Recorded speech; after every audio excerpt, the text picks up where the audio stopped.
Right, who recognizes this place?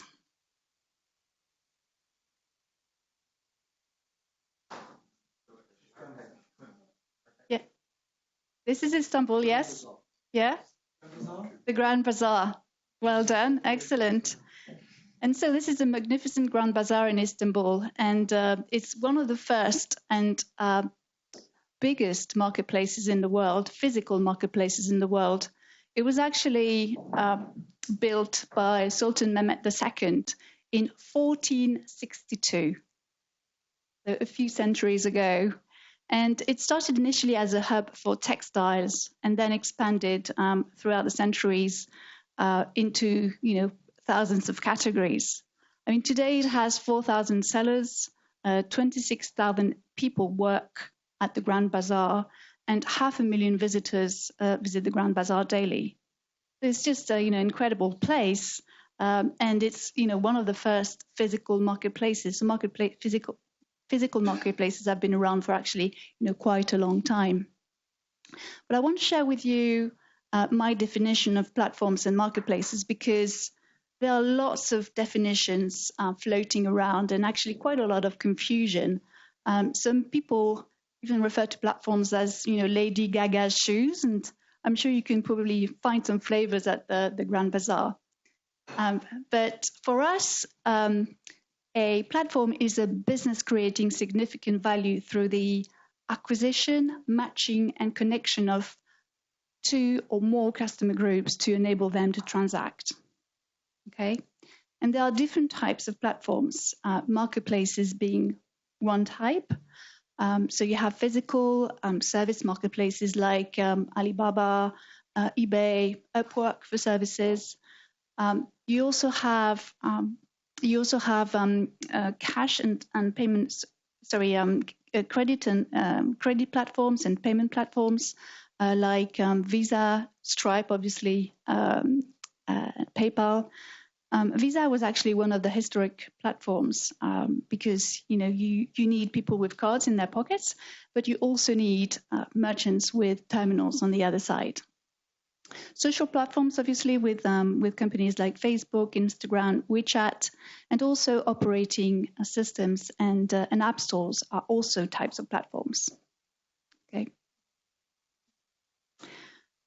Now, I was mentioning the Grand Bazaar because it's been a platform that's been in operation for centuries, and there are actually other physical platforms like the Grand Bazaar, which are actually in here. Shopping malls, farmers markets, traditional dating agencies, auction houses are all physical platforms. On the other side, on the traditional side, we've got the linear businesses, and that's been most of the businesses in operation since up to the year 2000. And what we've seen since the year 2000 is actually the transposing of those linear businesses online digitally. So we've seen a lot of actually companies like car manufacturers, retail stores, or moving into digital space, essentially transposing their linear business model online. But where most of the value has been created since the year 2000, so over the last 15 years, is actually in the upper right quadrant, in the place where actually, you've got platforms in the digital world. And that's where most of the value from a market share, brand equity, number of jobs created have been the highest. And that's where you guys, we guys operate. Okay. Now, marketplaces and platforms operate in very different ways to traditional businesses.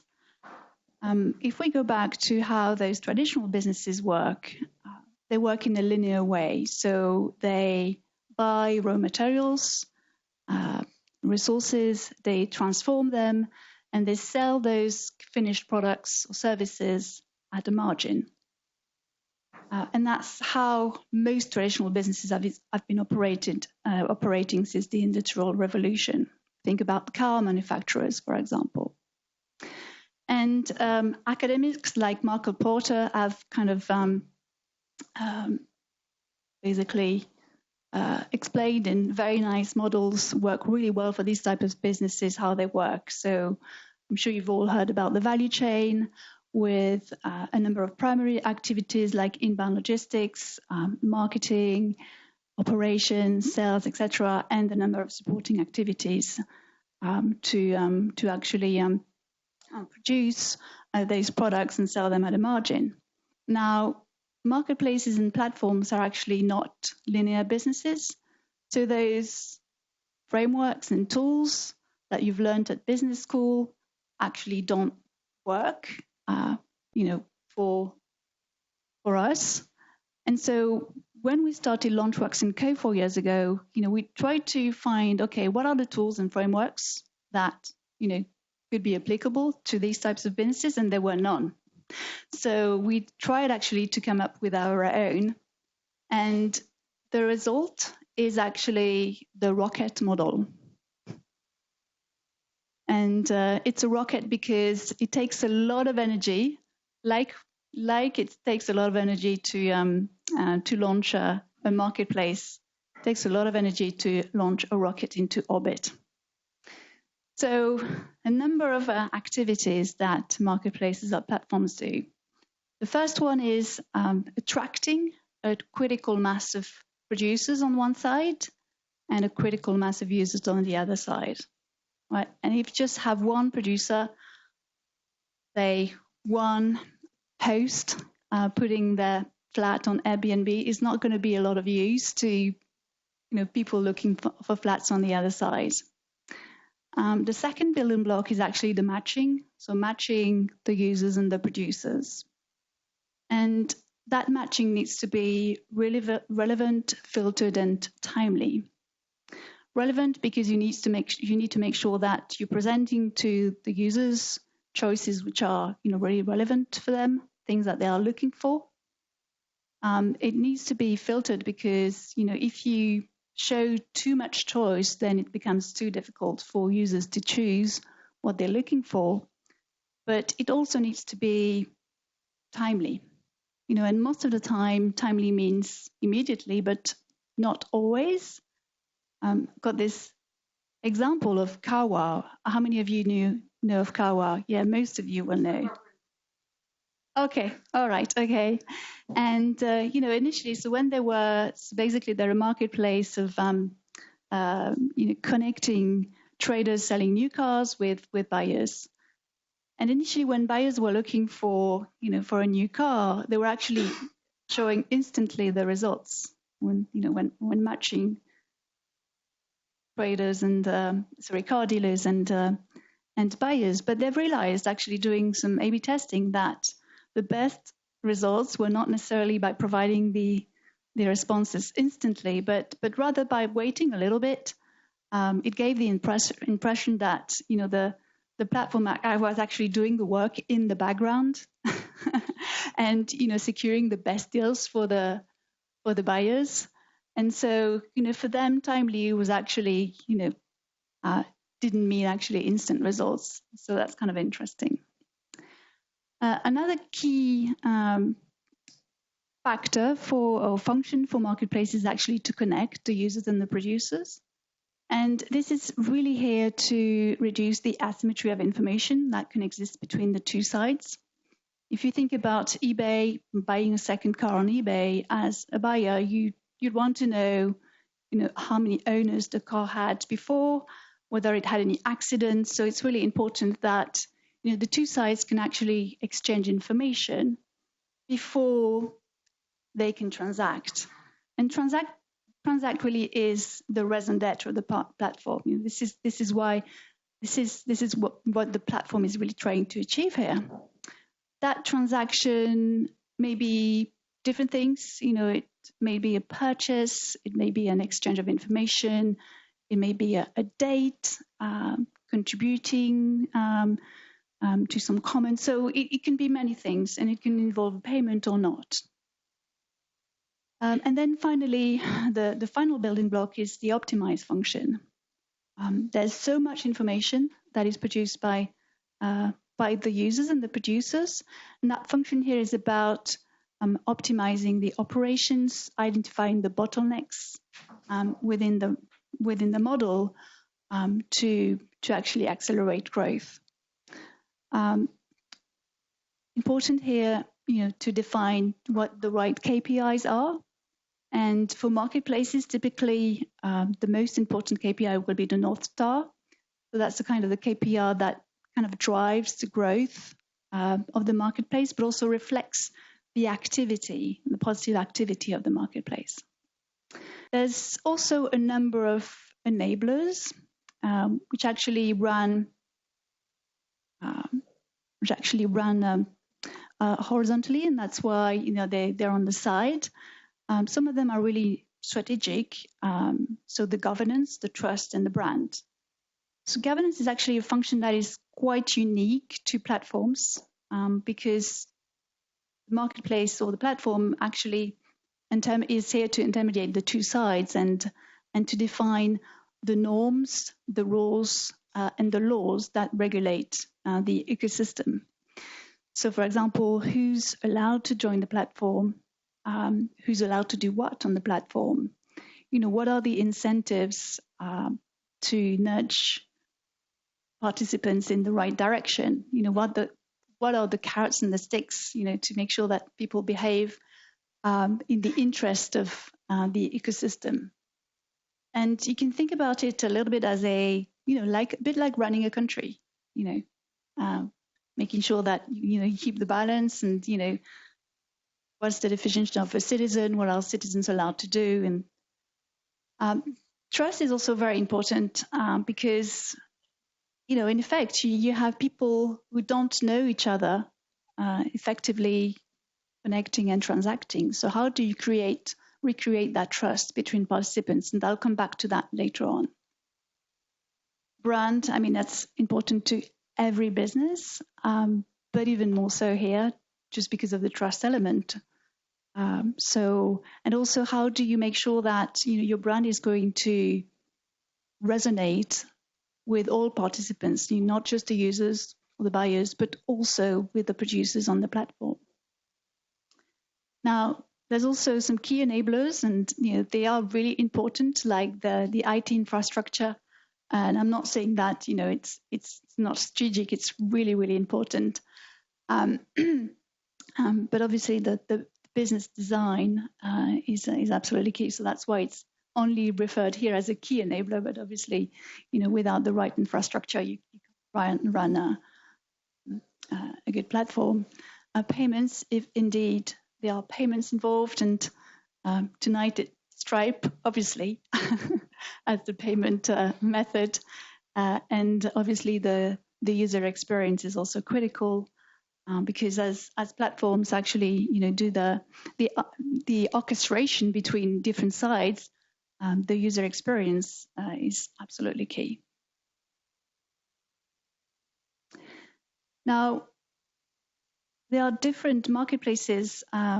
Building platforms or marketplaces, you have to think about different priorities across the life stages. And we see 4 main life stages. The first one is the pre-launch or the design of the marketplace, then the ignition or launch, then you're kind of scaling up, and then finally you're in mature growth or defensive growth, right? So I'm going to address all of them. And first, I'll talk about the pre-launch or the design. And here it's about the business design and the technical design. Now, the business design initially trumps the development. And I know that all of you know that, but I see so many examples of people who've developed beautiful technical solution, not just startups, also corporates. But they then realize that actually it doesn't really fit the needs of the participants. Right, so it's really important to think about the business design first, and to take an iterative approach, before spending lots of money in the development. Now, typically the kind of questions, what are the key participants on both sides? What is the value proposition for these participants? What are the matching criteria? What are the governance rules? How are you going to initially address the marketplace? So are you going to initially think, vertically and address a particular segment, or are you going to go, wider? So there's lots of questions here to think about.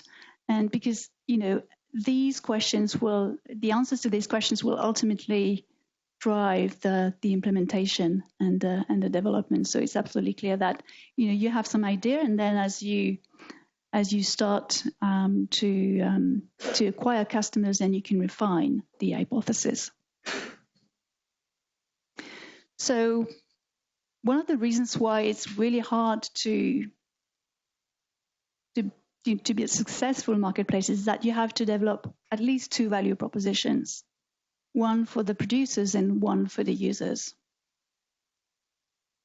And it's a bit like, launching two businesses at the same time. And that's why it's so hard. So I've taken an example here, an example in the hotel industry, comparing Hilton, traditional hotel company, with Airbnb. So if you look at Hilton, what they're doing is that, they've got this value proposition for guests, and it's essentially selling hotel rooms to guests across the world. And the way they do it is, they identify prime locations, they acquire or build hotels, then they organize all the logistic services. What else do? They sell rooms, and obviously they do the marketing and build the brand to acquire the customers. So, it's a well understood model, and, it's fairly straightforward. Now, it's interesting to compare this to how Airbnb does it. Airbnb doesn't have any hotel rooms. And so the way they do it is by offering, building value proposition to both the guests and the hosts. But what's interesting is when you start digging into it is that the value proposition to guests is actually a combination of contributions from Airbnb, but also the hosts, right? And it's the combination of those contributions that make the value proposition for the guests. So if we look at the guests, the value proposition is a combination of hosts providing accommodation, and then Airbnb providing the efficient matching, the trust and safety payments, the insurance, and the kind of the trusted environment. And it's the same when you look at the hosts, right? The guests provide the reviews, and then Airbnb also provides lots of other things. So it's a very different way of thinking. Airbnb doesn't control the user experience from beginning to end like Hilton does. They can only influence what hosts are going to provide as accommodation, and obviously they can influence that through reviews and search results. So there are lots of ways, right, to nudge and encourage people to go in the right direction. But it's, they are managing an ecosystem. So, right, ignition or launch. So, in my view, there are three main challenges here. There are many, but I have to focus on the top three. Creating product market fit, or what I call platform fit. Then sparking the liquidity, and obviously securing resources, and most of the time that's securing funds for growth. Now, the launch is really interesting because you've got that chicken and egg, problem in terms of, who are you going to attract first? Are you attracting the producers, the sellers first? And you can see on the graph here that, for a lot of marketplaces, the path is actually to acquire producers first, and then go for users. Some other marketplaces choose to go for kind of a more balanced approach. So they recruit, a few producers first, and then and then users. And I guess it depends what your acquisition strategy is going to be, whether you need to be very local initially and, focus on micro markets or not. Okay, so I want to talk a little bit about sparking the liquidity and the chicken and egg. There are different ways to do that in terms of acquisition, in terms of acquisition strategies, developing strategies. So focusing on micro markets like Deliveroo did here, and they focused on a small part of Chelsea initially, and then they made sure that they had critical mass in that particular area, and then they moved to another area, and so on. Some other marketplaces rely on existing communities as well, and so that's something that works very well in the B2B world. So we, for example, one of our clients, Test Global, is a recruiting company, and for teachers, and so they had that huge community of teachers, and they thought, well, what we could do is actually create that marketplace of teachers sharing content information, effectively, education resources. And so that's what they did. And, they now have this vibrant marketplace of 8 million teachers, with some teachers actually posting content. And 8 million teachers, a million downloads every day. So 1 million content resources downloaded every day. So, and for them, it creates that really vibrant ecosystem. And that's definitely a way for them to strengthen their existing business.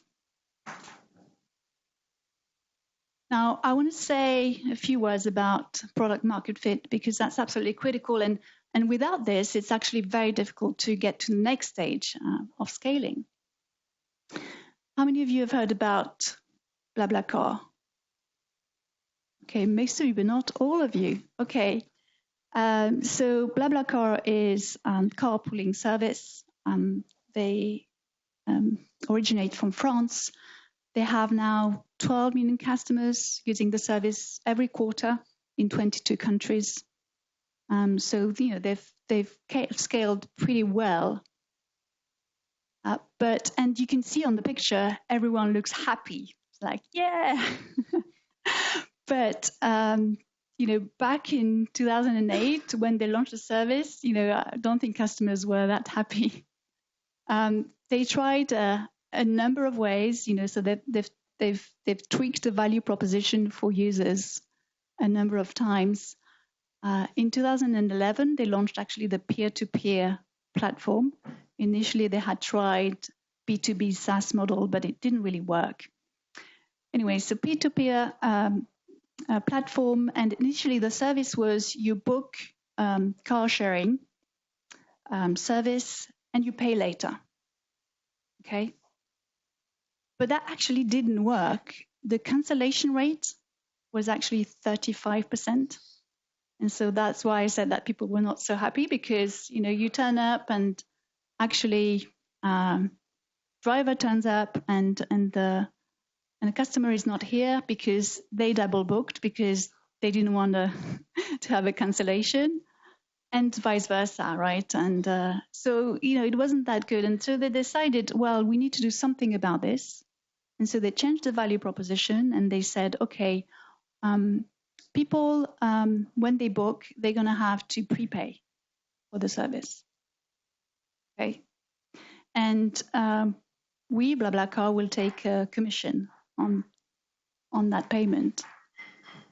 And cancellation rate solved. That went down below 3%.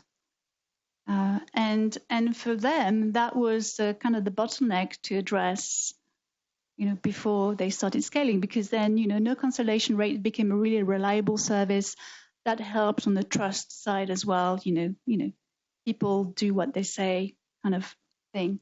And so for them, it was absolutely essential. So getting the cookie cutter right is very important before the scaling phase.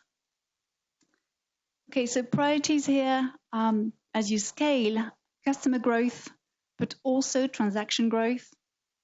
And here, I guess the key thing is making sure that, you look at growth of the core transaction. Obviously, it's important to have growth of interactions, but the core transaction is going to be absolutely critical. I think one of the hardest things to achieve is actually the balanced and relevant liquidity. So it's that phase where you might experience, now that you've got platform fit or product market fit, you might experience really impressive growth. How do you keep the balance between the two sides as they grow?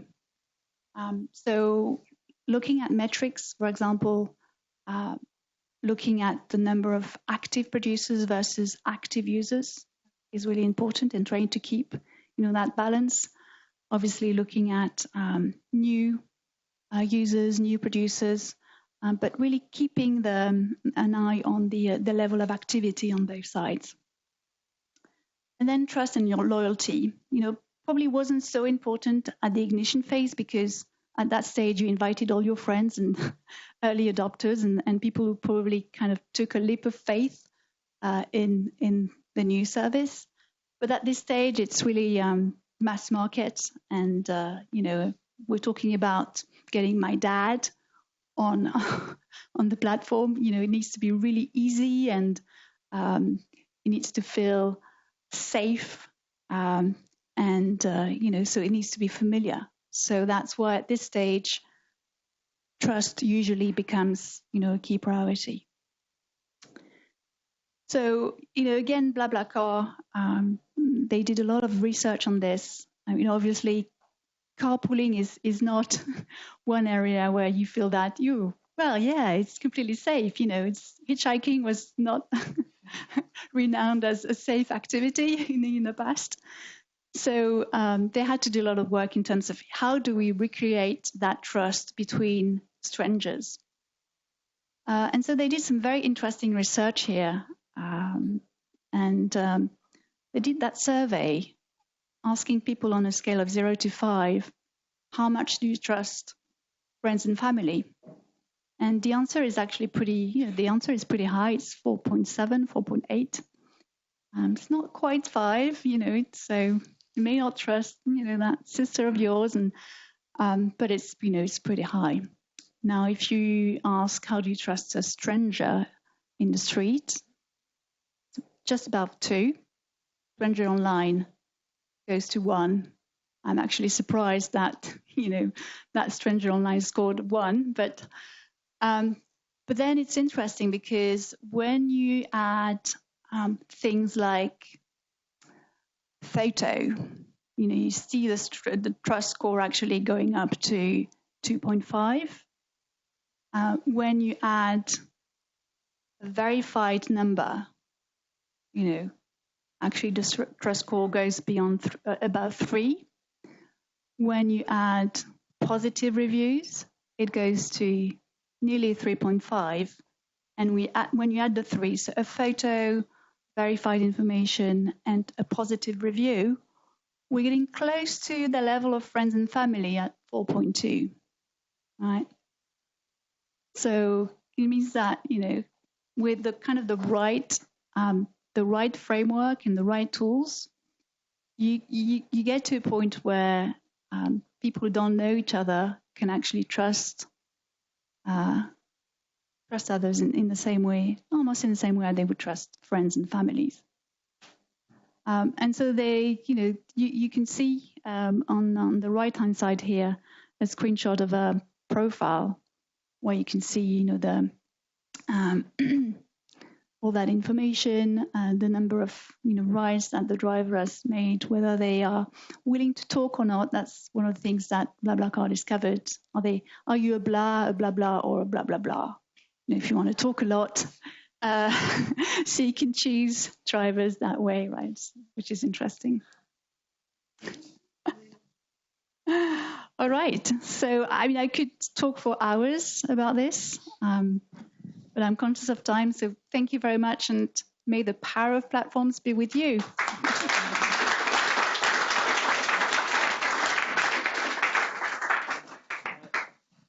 Thank you, Laure. We still have time for one question. So if anyone has any question to Laure.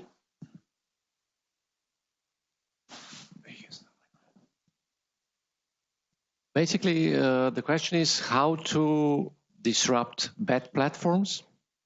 Like we're trying to disrupt insurance, which became a bad platform since it's using a lot of resources for operations.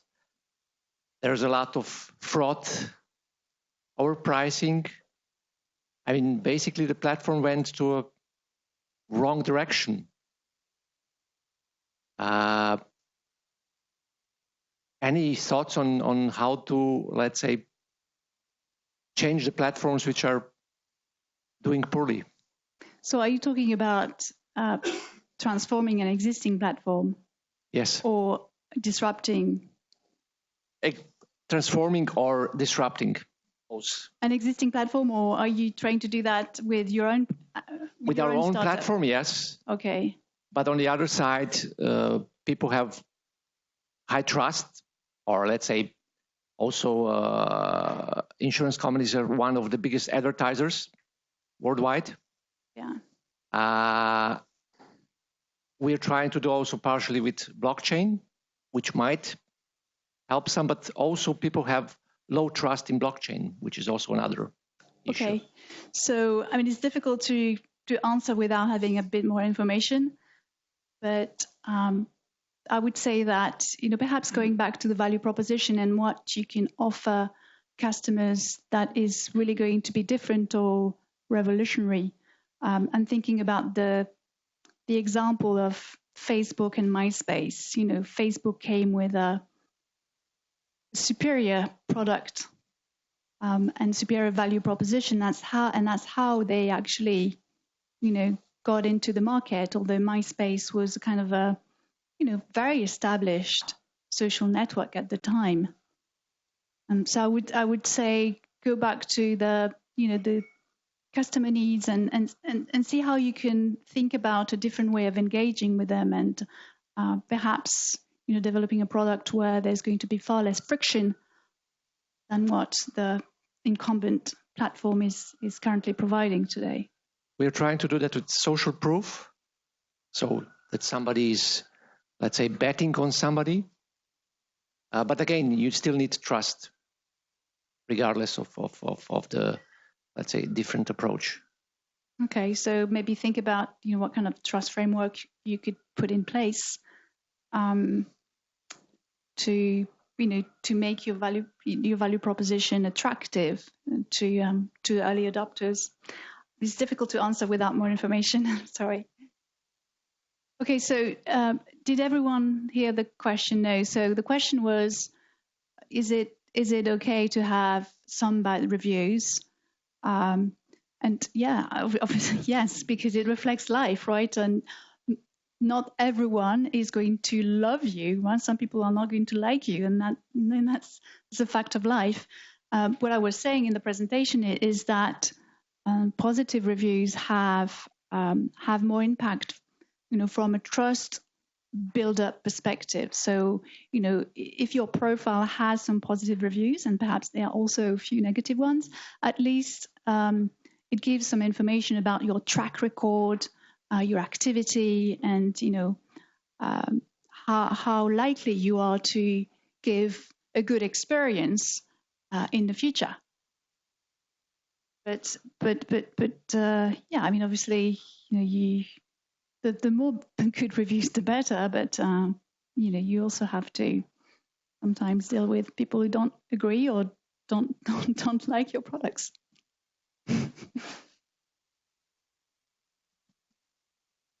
The last one, because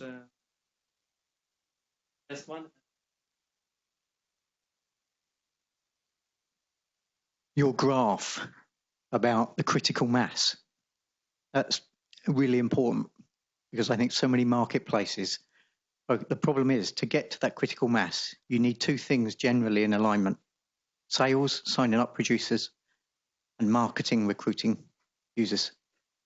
And unless sales director and marketing director are working to the same agenda, that critical mass isn't reached when it should be. And I've seen a lot of marketplaces be great at sales, but crap at marketing, or vice versa. And that actually sends you off in either tangent A or tangent B, I think, on your graph. So how do you ever have to get to that point where you have to actually strategically try and make sure that the egos in a business, particularly in startups, where sales and marketing, because you can have a sales director that hits all their targets, but they're signing up the wrong types of producers to attract the good users, and vice versa. So this is one of the big challenges of marketplaces and platforms, and it's to manage the trade-off between the both sides and keep the balance, right? And that's one of the roles of the CEO, right? To say, we need more resources on this side because there's a bit of an imbalance. Now, the mindset is actually very different from a linear business model mindset, because in a traditional business, if your sales team is doing great, well, what are you going to do? You're going to give them more resources so that they can do even better and sell more and great, right? But in a marketplace, it might have the opposite effect, because if say your producers team is doing great and they're recruiting like crazy and they're kind of beating their targets, you may not want to encourage them to continue to do that, because you may create that imbalance with the other side, right? And what you may want to do at this stage is actually, reallocate resources from the producing side to the user side to, rebalance the platform. And so that's a very different mindset. And yes, the role of the platform or the marketplace is actually to internalize those trade-offs and to keep the balance between the two sides. Well, if they are good investors, they should understand. Thanks a lot, Laure. One question, because I've seen many people making pictures of slides. Do you think we can share them after the event? Yeah, we're happy to share a PDF version. We could put it on SlideShare, or we'll find a way to share the slides with you. Yes. So thanks a lot.